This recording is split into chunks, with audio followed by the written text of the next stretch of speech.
हे बघा, तर काउंटर जे असतात ना, मग आपण काल आहे ना फ्लिप फ्लॉप शिकलो ना, तर फ्लिप फ्लॉप कशासाठी वापरतात, तर 1 बिट मेमरी सेल आहे आणि हा एक वन बिट मेमरी सेल असतो फ्लिप फ्लॉप, आणि युजिंग फ्लिप फ्लॉप आपण काउंटर्स कन्स्ट्रक्ट करतो किंवा काउंटर्स डेव्हलप करतो. आता ह्याच्यामध्ये नाही का, काउंटर्स मध्ये ना, काउंटर्स म्हणजे काय, हे बघा, काउंटर जे असतात ना, काउंटर्स ऍक्च्युअली नंबर काउंट, आपण आपलं काय म्हणतो, काउंटर म्हणजे काय, नंबर काउंट करणे. पण हे जे सर्किट आहे ना, actually it is a hardware which is used in PC किंवा आपल्या जे तुम्ही लॅपटॉप वापरता, पर्सनल कॉम्प्युटर वापरता, त्याच्यामध्ये नाही का हे हार्डवेअर म्हणून वापरलं जातं. म्हणजे अर्थात इनबिल्ट हार्डवेअर आहे, ते काय आपल्याला दिसत नाही, पण त्याचा यूज काय, तो नंबर काउंट करतो, म्हणजे नंबर ऑफ बिट्स काउंट करतो.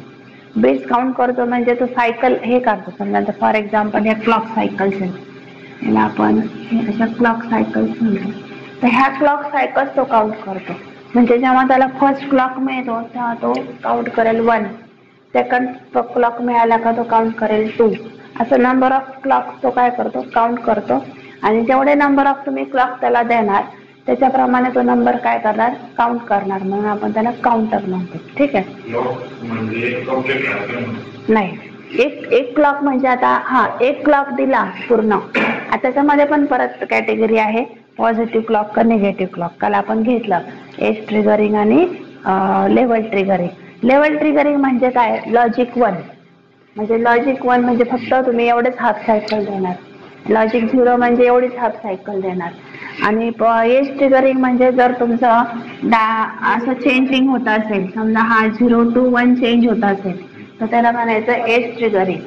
पॉझिटिव्ह एज ट्रिगरिंग जो आपण अप एरो दाखवतो, एज EDGE, एज ट्रिगरिंग. आणि जेव्हा तो 1 to 0 चेंज होतो ना, त्याला म्हणायचं निगेटिव्ह एज ट्रिगरिंग, जो आपण डाऊन एरोने दाखवतो. आणि लेव्हल ट्रिगरिंग मध्ये समजा हा तुमची सायकल आहे, ह्याच्यामध्ये हा लॉजिक 1 जो आहे तो असतो पॉझिटिव्ह लेव्हल, आणि जो लॉजिक 0 असतो तो असतो तुमचा निगेटिव्ह लेव्हल. ठीक आहे, तर मग ह्याच्यामध्ये नाही का आपल्याला एक्सटर्नल क्लॉक द्यावा लागतो. जसे नंबर ऑफ क्लॉक तुम्ही त्याला प्रोव्हाइड करणार, ॲज पर दॅट तो काउंट करणार. आणि जर नंबर ऑफ क्लॉक काउंट करणे म्हणजेच नंबर काउंट करणे, म्हणून त्याला आपण काउंटर्स म्हणतो. आता काउंटर्स मध्ये नाही का, काउंटर हे तुमचं सिक्वेन्शनल सर्किट आहे. आता 2 प्रकारचे सर्किट्स असतात, एक असतं सिक्वेन्शनल सर्किट, दुसरं असतं तुमचं कॉम्बिनेशनल सर्किट. सिक्वेन्शनल कॉम्बिनेशनल सर्किट्स मध्ये काय असतं, तर आपण नाही का कॉम्बिनेशनल सर्किट आणि दुसरं असतं तुमचं सिक्वेन्शनल सर्किट. ठीक आहे, आता याच्यामध्ये नाही का कॉम्बिनेशनल म्हणजे आपण and gate, or gate, nor gate हे सगळे शिकलो ना, किंवा मक्स शिकलो, डीमक्स शिकलो, तर ह्याच्यामध्ये आपण नंबर ऑफ इनपुट्स वापरले, जसं S0 S1 A B जे काही इनपुट्स घेतले ते, हे 2 इनपुट किंवा 2पेक्षा जास्त इनपुट्स आपण कंबाईन करून आउटपुट घेतलं, त्याला म्हणायचं कॉम्बिनेशनल सर्किट. म्हणजे and, or, XOR, mux, demux, encoder, decoder, असे भरपूर सर्किट्स जे कंबाईन करून यूज केले जातात, नंबर ऑफ इनपुट्स कंबाईन करून यूज केले जातात. आणि सिक्वेन्शनल म्हणजे काय, सिक्वेन्स मध्ये जसं आता काउंटर आहे, काउंटर काय करतो, 1 नंतर 2, 2 नंतर 3, 3 नंतर 4, तर सिक्वेन्स मध्ये तुम्हाला आउटपुट देतो, मग याला सिक्वेन्शनल सर्किट्स म्हणतात. पण कॉम्बिनेशनल सर्किट मध्ये तुम्हाला मेमरीची गरज पडत नाही, म्हणजे प्रिव्हियस इनपुटची गरज पडत नाही. तसं सिक्वेन्शनल सर्किट मध्ये मात्र तुम्हाला प्रिव्हियस इनपुटची गरज पडते, म्हणजे मेमरी लागते. म्हणजे तो मागचा जसं आपण म्हणतो मागचा रेफरन्स असल्याशिवाय पुढचा आउटपुट मिळत नाही, तसंच त्याला मागचा रेफरन्स लागतो, आणि तो मागचा रेफरन्स स्टोअर करण्यासाठी मेमरी लागते. तर ह्या केसमध्ये मेमरी रिक्वायरमेंट आहे.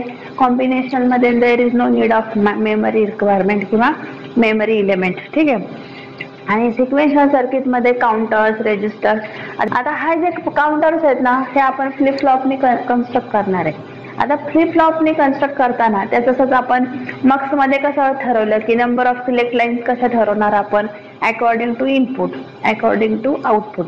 तसंच इथं तुम्हाला नंबर ऑफ पल्सेस किती काउंट करायचे त्याच्यावरून तुम्ही ठरवणार how many flip flops are required to count that particular number.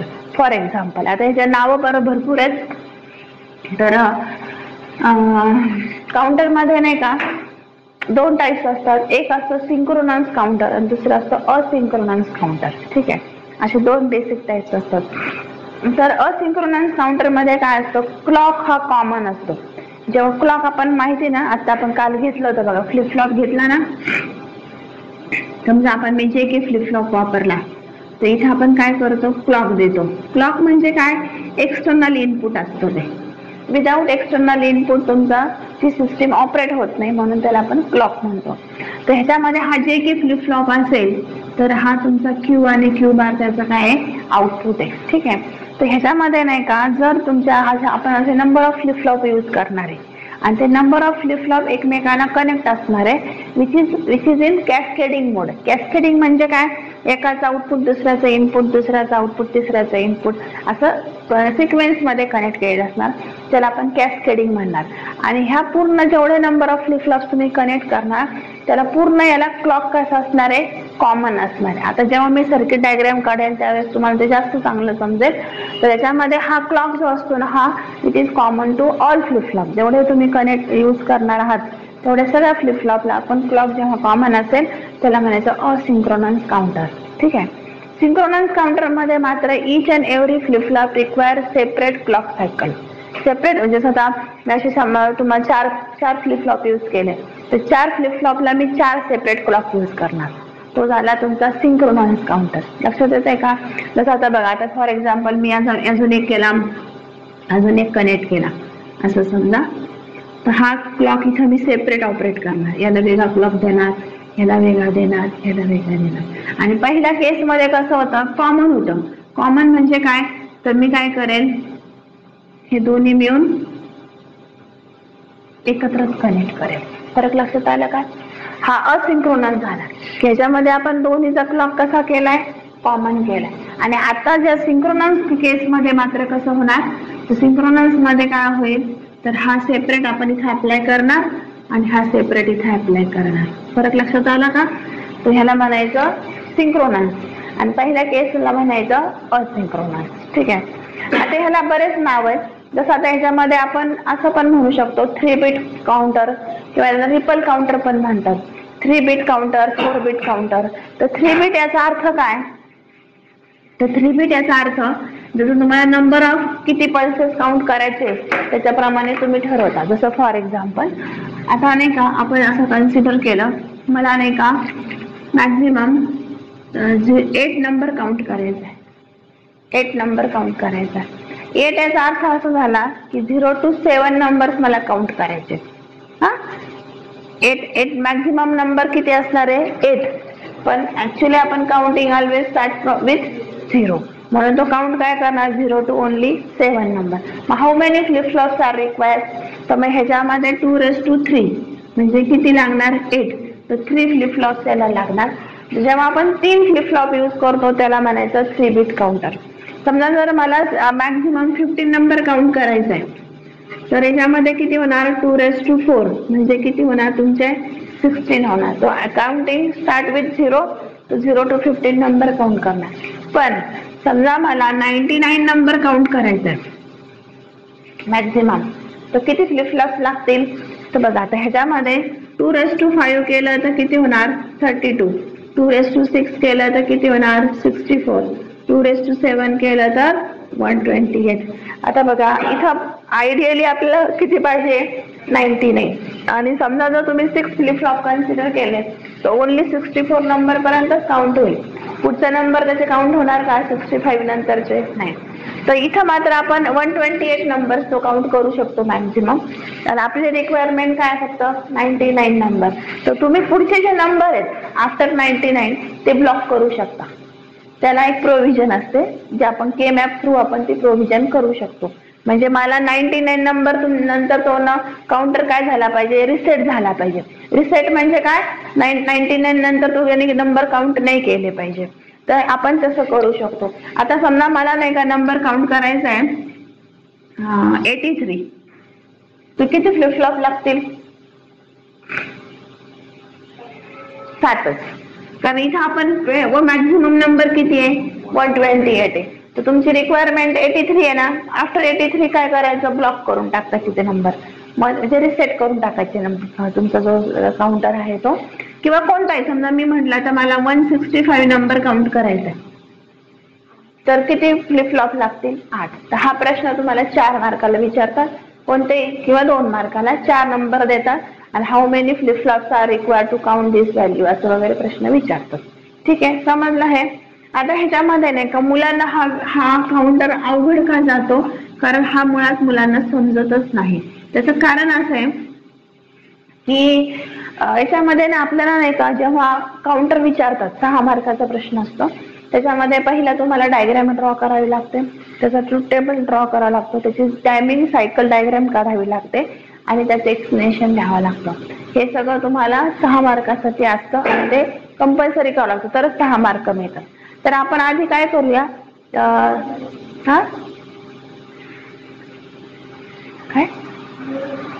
काय देते ना, तर याच्यामध्ये नाही का आपण आधी 4 बिट काउंटर घेऊ आणि मग 3 बिट काउंटर घेऊ, म्हणजे आधी सोप्याकडून अवघडकडून सोप्याकडे जाऊया. ठीक आहे, आता 4 बिट काउंटर म्हणजे काय?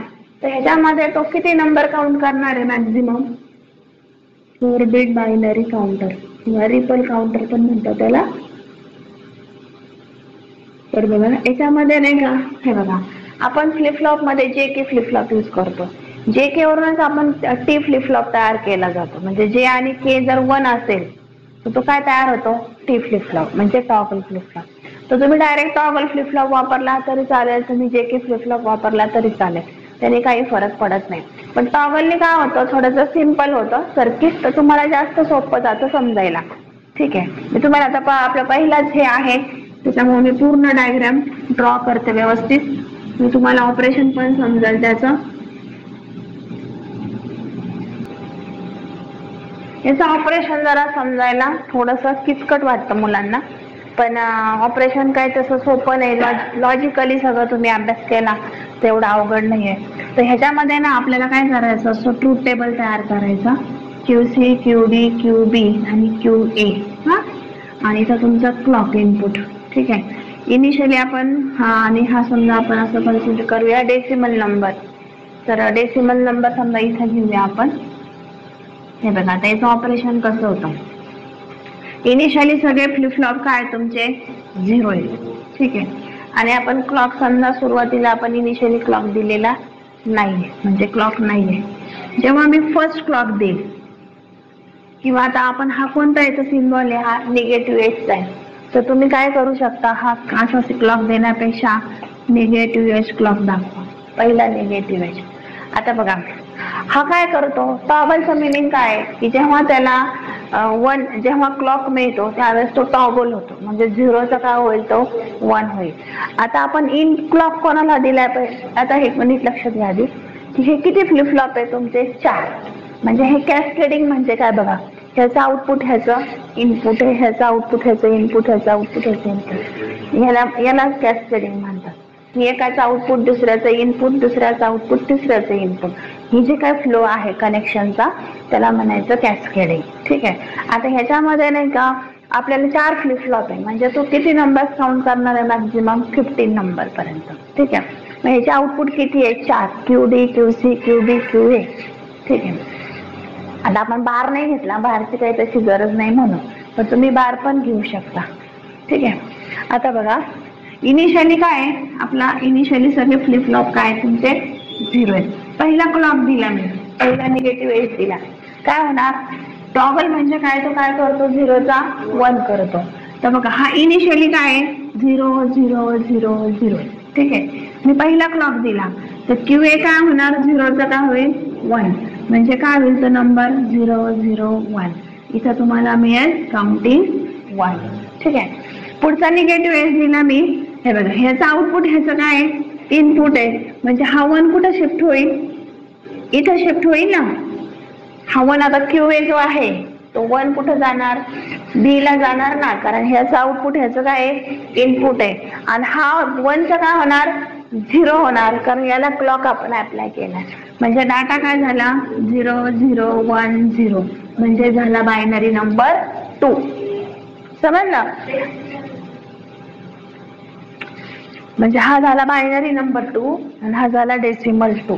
ठीक आहे, आता तिसरा क्लॉक तुम्ही दिला तर काय होणार, हा झिरोचा काय होणार, परत 1 होणार, 0 0 1 1 असं तो मॅक्झिमम कितीपर्यंत काउंट करणार. आता हे असं ऑपरेशन तुम्हाला कळत नाही. असं ऑपरेशन आता 15 नंबरचं मी तुम्हाला असे सांगितले की फर्स्ट चेंज झाला, मग दुसरा टॉगल झाला, तिसरा चेंज झाला, तर तुम्ही कन्फ्युज व्हाल. ह्यासाठी आपण काय करतो, टायमिंग डायग्राम काढतो. तर ह्या जो तुमचा चार्ट आहे हा कुठपर्यंत येणार आहे, असा हा चार्ट आहे.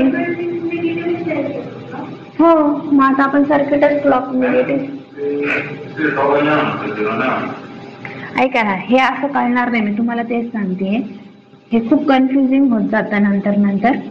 असं तुम्हाला कुठपर्यंत नंबर लिहायचे आहेत, अप टू 7 पर्यंत, अप टू 15 पर्यंत.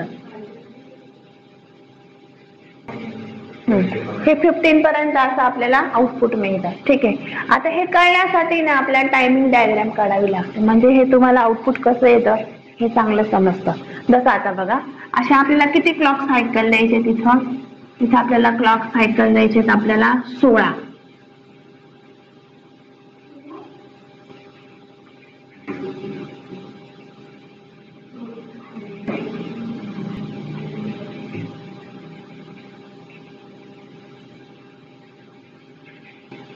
वन 2 3 4 5 6 7 8 9 9 10 11 12 13 14 15 आणि हा तुमचा लास्ट 16.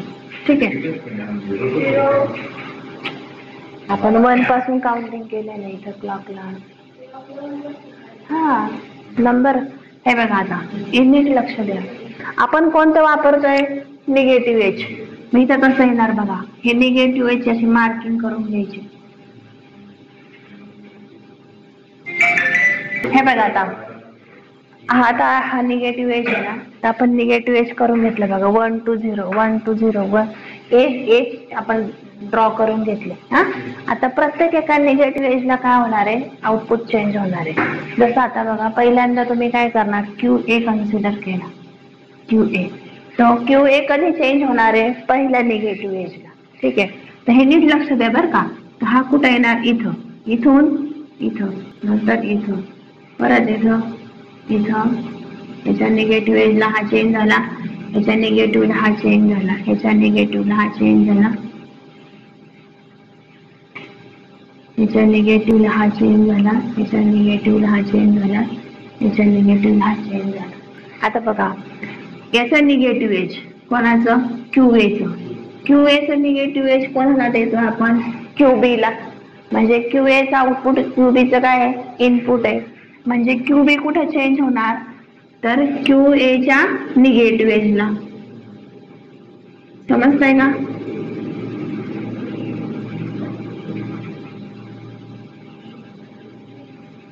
ओके.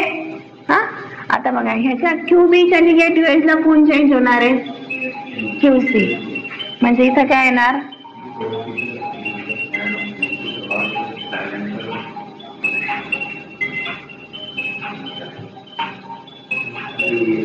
हे बघा. तर आता हा झाला QC. आता ह्याच्या निगेटिव्हला कोण चेंज होणार आहे, QD. म्हणजे बघा, इथं याचं निगेटिव्ह, याचं निगेटिव्ह. आता हा झाला QD, तर तो कुठे चेंज होईल. ठीक आहे. हे बघा, आता आउटपुट कसं आलं ते बघा, नीट बघा. आता हे इनिशियली सगळे काय आहेत तुमचे, इथून स्टार्ट झाले, 0 0 0 0 0. ठीक आहे. बायनरी नंबर असा वाचायचा. आता हे आपण क्लॉक सोडून दे, 0 0 0 0. म्हणजे इथं येईल 0 0 0 0. असं खालून वाचवेल. आता खालून नाही, वरून वाचावं लागेल ना, QA QB QC QD असं घ्यावं लागेल. आता बघा, नीट लक्ष द्या. हा सगळे काय झाले, 0 0 0 1, नंतर 0 0 1 0 0 ना. हे बघा, आता काय झाला, 0 0 म्हणजे 4 झाला की नाही, 0 1 0 1 आला का 5. हे बघा, नंतर 0 1 1 0 6 0 1 1 1 7 1 0 0 0 8 1 0 0 1 9 1 0 1 0 नंतर 1 0 1 1 1 0 0 1 1 0 1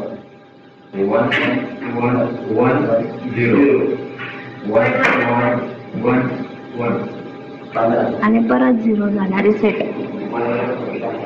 समजलं? ह्याला आहे 6 मार्क. म्हणजे तुम्हाला काय काय करायचंय? व्ही डायग्राम ड्रॉ करायची, ट्रूथ टेबल ड्रॉ करायचा, टायमिंग डायग्राम. हो. नंबर कसा आला?